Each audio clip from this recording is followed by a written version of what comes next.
السلام علیکم ویورس، میرا نام ہے سیدہ سحر حسین۔ آج ہمارے پوڈ کاسٹ کا جو ٹاپک ہے وہ ایک بہت ہی انٹرسٹنگ ٹاپک ہے کہ جیسے ہم روزمرہ کی زندگی میں کوئی نہ کوئی مشکل کسی نہ کسی کے اوپر آ رہی ہوتی ہے، وہ student who, teacher who, parents who, مرد ہو، عورت ہو۔ اچھا، اب ہم اس کو کیٹیگرائز کیسے کر رہے ہوتے ہیں کہ یہ مشکل اس پہ کیسے آئی ہے؟ کیا یہ اس پہ اللہ کا عذاب ہے یا یہ اللہ کی طرف سے اس کے لیے مشکل ہے، آزمائش ہے؟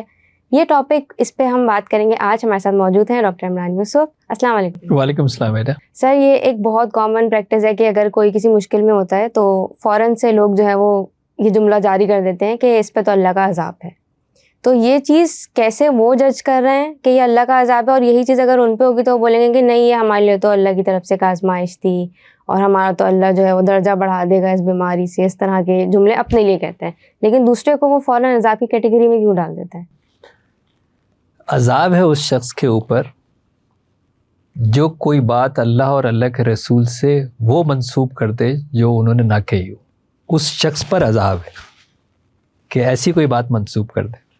اب کوئی بھی شخص جو یہ بات کہہ رہا ہے کہ یہ تمہاری گاڑی کا ایکسیڈنٹ اس لیے ہو گیا، تمہارا فون اس لیے چھن گیا، تمہاری بیماری اس لیے ہو گئی، تم اس لیے فیل ہو گئے، کہ تمہارے اوپر جو ہے وہ اللہ کا یہ عذاب ہے۔ سوال یہ کہ یہ جو شخص فرما رہا ہے جو گالی، اس کی اتھارٹی کیا ہے؟ اس کو یہ اتھارٹی کس نے دی ہے کہ یہ ججمنٹ پاس کر رہا ہے؟ اس کی اتھارٹی کیا ہے؟ ایسے ہی ہے نا، کیا اللہ نے یہ بات کہی ہے؟ کیا یہ اللہ کے رسول نے یہ بات کہی ہے؟ یہ قرآن پاک میں یہ بات ہے؟ اللہ اپنے منتخب بندوں کو جو زیادہ علم دیتا ہے، فضل بعضهم علی بعض، یعنی کسی کے مقابلے میں زیادہ علم دیتا ہے اپنے منتخب بندوں کو، ان کو بھی وہ جس کو ہم اپنی زبان میں غیب کا علم کہتے ہیں، وہ بھی وہ ہے جو اللہ سلیکٹ کرتا ہے کہ کتنا دینا ہے علم۔ ایسا ہی ہے نا، کیونکہ علیم الخبیر تو صرف اللہ تبارک و تعالیٰ کی ذات ہے۔ ایسا ہی ہے۔ تو کیا انہوں نے یہ بات کہی ہے؟ کیا اللہ کے رسول نے یہ بات کہی ہے؟ یا ان کے منتخب بندوں نے ایسی کوئی بات کہی ہے کہ دیکھو یہ ہوا تھا، اس وجہ سے یہ ہوا ہے؟ بھائی ایک ڈاکٹر تو یہ بات کلیئر کہہ سکتا ہے کہ بھائی میں نے تیرا ابھی سارے ٹیسٹ نکالے، تیرا میں نے ایکس رے کیا ہے، تیرا میں نے اینڈیوسکوپی کیا ہے، تو نے جو کل کھانا کھایا ہے اس کا یہ ری ایکشن آیا ہے جس کی وجہ سے یہ بیکٹیریا آ رہا ہے۔ یہ تو ڈاکٹر تو کہہ سکتا ہے۔ آپ کون سی اتھارٹی ہیں جو آپ اس کے اوپر یہ لگا رہے ہیں کہ تو نے جو یہ بات کہی؟ میں اس لیے پتہ کیوں کہہ رہا ہوں، کیوں اگین آج آئی ڈونٹ نو، پچھلے جتنے بھی کچھ ٹاپکس ہیں وہ اتنے حساس ہیں۔ ہمارا ایک سینٹر ہے جو کہ اسپیشل نیڈ چلڈرن پہ کام کرتا ہے، دنیا بھر سے وہاں پہ بچے آتے ہیں۔ جب میرے سامنے وہ ماں بیٹھی ہوتی ہے نا، جس کو یہ یقین ہو جاتا ہے کہ وہ گناہ گار ہے اس لیے اس کے ہاں 5 بچے پیدا ہوئے، اس کو اتنی بار یہ کہا ہے اس کے گھر والوں نے، اس کے سسرال والوں نے، کہ وہ بھی یہ یقین کرنے لگ گئی ہے کہ یہ مجھ پر اللہ کا عذاب ہے کیونکہ میرے ہاں ایک 5 بچہ ہے، جبکہ وہ تو جنت کا ٹکٹ ہے اس کے لیے جانے والا۔ تو یہ جو ہم بیٹھ کے لیبل کرتے ہیں نا، ہمیں سوال کرنا چاہیے، کیونکہ اللہ تبارک و تعالیٰ تو ایک بالکل الگ بات کہہ رہا ہے۔ وہ تو کہہ رہا ہے وَإِذَا مَرِضْتُ فَهُوَ يَشْفِينِ، جب تم بیمار ہوتے ہو تو میں تمہیں شفا دیتا ہوں۔ وہ اس نے ایک جگہ نہیں کہا کہ میں تمہیں بیمار کرتا ہوں، کہتا ہے جب تم بیمار ہوتے ہو میں تمہیں شفا دیتا ہوں۔ قرآن پاک میں اللہ تعالیٰ کہتا ہے ہم تم کو ہلاکت میں نہیں ڈالتے، تم اپنے آپ کو ہلاکت میں ڈالتے ہو۔ یہ جو جیسے لوگ بول دیتے ہیں نا فوراً سے کہ بھائی یہ تم پہ اللہ کا عذاب ہے، تو یہ جو انسان کے اندر فرسٹریشن کریٹ کر دیتا ہے۔ اب وہ چاہے جتنا بھی پازیٹیو ہو، اب جیسے آپ کہہ رہے ہیں کچھ کلینک میں پیرنٹس میں نے بھی ایسے دیکھے ہیں جو ماں باپ بہت شکر ادا کرتے ہیں اور وہ بہت صبر شکر کے ساتھ اس بچے کو پال رہے ہیں یا اس کی کوئی بھی نیڈس کو پورا کر رہے ہوتے ہیں۔ دوسرے ہینڈ پہ کچھ ماں باپ ایسے ہیں جیسے آپ نے بھی کیس بتایا کہ وہ کہہ رہی ہیں کہ مجھ پہ اللہ کا عذاب ہے۔ تو when you are trying to stay positive, لیکن آپ کے سراؤنڈنگس کے جو لوگ ہیں وہ آپ پہ یہ امپوز کر رہے ہیں کہ اللہ کا عذاب ہے، تو پھر اس سچویشن میں انسان کیا کرے جو اس کے اندر فرسٹریشن جمع ہے؟ اللہ سے رجوع کریں گے نا، دیکھیں نا، اللہ سے رجوع کریں گے۔ اگر کوئی شخص آپ کو آ کے، انسانی اگزامپل دے رہا ہوں، اگر کوئی آپ سے کہہ رہا ہے یار فلانا آدمی تم سے جو ہے نا تمہارے بارے میں یہ بات کہہ رہا تھا، اگر میں عقل مند ہوں گا سب سے پہلے اس آدمی کو کال کر لوں گا کہ یار بھائی آپ کی کوئی ناچاہتی تو نہیں ہے، کوئی ایسی چیز تو نہیں ہے، میری کوئی بات آپ کو بری تو نہیں لگی ہے؟ ویریفائی ہوگا نا۔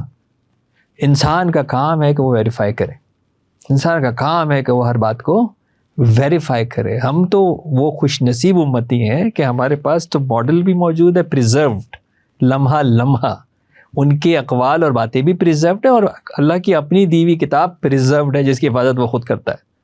ہمیں تو بھٹکنے کا، مجھے نہیں پتا ہم کیوں بھٹکتے ہیں، ہم خالہ پھپھی نانا چاچی اور اخباروں کے چکروں کے اندر کیوں جا رہے ہیں جبکہ ہمارے پاس اتھارٹیز موجود ہیں ویریفائی کرنے کے لیے؟ تو اللہ تبارک و تعالیٰ تو خود کہہ رہا ہے کہ میں تمہیں آزماتا ہوں دے کر بھی اور لے کر بھی، اولاد دے کر بھی اولاد لے کے بھی، مال دے کے بھی مال لے کے بھی، تاکہ میں یہ جان جاؤں کہ کون شکر گزار بندہ ہے۔ ایسا ہی ہے۔ اب جیسے مال والی بات کی تو ایسا نہیں کہ لوگ صرف بیماریوں پہ بول دیتے ہیں، لوگ اگر کسی کو فائنینشیل لاس بھی ہوتا ہے تو وہ بھی فوراً سے یہ بولے گا بھائی اس پہ تو اللہ کا عذاب ہے اور یہ وہ، اچھا وہ اس کو جتنا بھی جسٹیفائی کرے کہ نہیں میں تو پیسے جمع کر رہا تھا، حج کرنے جانے والا تھا، عمرے پہ جانے والا تھا، لیکن یہ ایک لیبل لگ جاتا ہے نا کہ اگر کوئی بھی لاس ہے اب وہ کیا کرے گا، وہ پہ قرض لے گا، اس کی ادائیگی میں وہ پھنسے گا، جس پہ آپ نے ہمیں ایک ویڈیو میں وہ بھی بتایا۔ اچھا جو ہم لیبل لگا رہے ہیں عذاب والا، وہ بے شک عذاب نہیں ہے، وہ اللہ کی طرف سے ایک مشکل ہے۔ تو آپ کہہ رہے ہیں کہ ہم اللہ سے جیسے رجوع کر سکتے ہیں، تو اس پورے سائیکل میں ہمارا کیا پیٹرن ہونا چاہیے؟ ہم کیسے اس ہر چیز کو نیگیٹو کو اگنور کریں اور ہم کیسے اپنے ایمان کو اور مضبوط کریں؟ پہلے بات تو یہ جان لیجئے کہ یہ انسان کو سمجھانے کے لیے ہے کہ اللہ کی طرف سے مشکل ہے۔ ایک شخص خانہ کعبہ کی دیوار کو پکڑ کے اور دعا پہ دعا کر رہا، بڑی رقت آمیز اللہ کے رسول کے زمانے میں، اور صحابہ کرام نے جب دیکھا کہ یار جب اللہ کے گھر سے چمٹ کے اتنی رقت آمیز دعا کر رہا ہے تو مسلمان ہی ہوگا نا، اللہ سے دعا کرنے والا رسول کی موجودگی میں خانہ کعبہ سے لپٹ کے مسلمان ہی ہوگا نا، ایسے ہی ہے۔ اب اللہ کے رسول کیا فرما رہے ہیں؟ اس کی دعا کیسے قبول ہوگی؟ اس کے جسم کے اندر حرام کی خوراک، اس کے تن کے اوپر حرام کی خوراک، اس کے سفر میں یہاں پہ آنے کے حرام، اس کی دعا کیسے قبول ہوگی؟ اب مجھے یہ بتائیے کہ یہ کیا اللہ تبارک و تعالیٰ اس کے ساتھ یہ کر رہا ہے؟ حرام کا کیا مطلب ہوا؟ کسی کی حق تلفی۔ میرے لیے اگر کوئی چیز حلال اور حرام کی ایکچوئل تمیز کیا ہے؟ میری کوئی بھی چیز حرام کی کسی کی حق تلفی ہوئی ہے تو اللہ اس کے ساتھ ہوگا یا میرے ساتھ ہوگا؟ جس کی حق تلفی ہوئی ہے اس کے ساتھ ہوگا نا۔ ایسا ہی ہے۔ تو یہ بات ہمیں ذہن میں رکھنی چاہیے کہ یہ ہمیں سمجھانے کے لیے ہوتا ہے کہ دیکھو توبہ کا وقت ہے، ہمارے پاس وقت مہلت ہے، ہمیں اللہ سے رجوع کرنا چاہیے، اپنی کوتاہیوں کی طرف رجوع کرنا چاہیے، اور اگر ہمارے پاس اس اجتماعی نظام میں اگر ہمارے ساتھ کوتاہی ہوئی ہے تو اللہ نے ہمارے لیے آخرت میں اس کا اجر رکھا ہے۔ یعنی یہ صحیح بات ہے کہ میرا کیا قصور تھا کہ مجھے گاڑی مار گئی، میں تو صحیح کھڑا ہوا تھا، ایسا ہی ہے نا۔ کسی نے درخت کاٹے تھے اور وہاں پہ اپنی چیزیں جو ہے وہ عیاشیوں کی بنائی تھیں، اس کی وجہ سے جو پانی نیچے آیا اس میں ساری چلے گئے، ایسے ہی ہے نا۔ تو اب اس کے لیے کچھ اللہ نے آخرت کے اندر رکھا ہے، لیکن اس نے اپنے تئیں کچھ کرنے کی زحمت کی تھی یا نہیں کی تھی؟ کیا اس نے آواز بلند کی تھی؟ کیا اس نے یہ بتایا تھا؟ ہم بھی تو آنکھیں بند کر کے مجرم بنے بیٹھے ہوئے ہیں نا۔ میرے سامنے ایک آدمی روڈ کھود کے اور جو ہے وہ گٹر لائن بند کر رہا ہے اور میں بیٹھا ہوں، اور جب گٹر ابلا تو میں نے کہا دیکھو میرا بچہ بھی گر گیا، اس وقت کیوں خاموش تھے؟ ٹھیک ہے آپ اقتدار نہیں رکھتے تھے، دل میں برا سمجھتے تھے، کہیں زبان سے کچھ بول سکتے تھے، وہ بھی میں نے نہیں کیا۔ کوئی آپ نے ایفرٹ کی، اللہ یہ کہہ رہا ہے کہ تو نے کوئی ایفرٹ کی تھی؟ یہ جو تیرے خلاف ظلم ہو رہا تھا، آپ کے خیال میں ہم مجرم نہیں ہیں جو اس وقت دنیا کے اندر بچے بھوکے مر رہے ہیں نا؟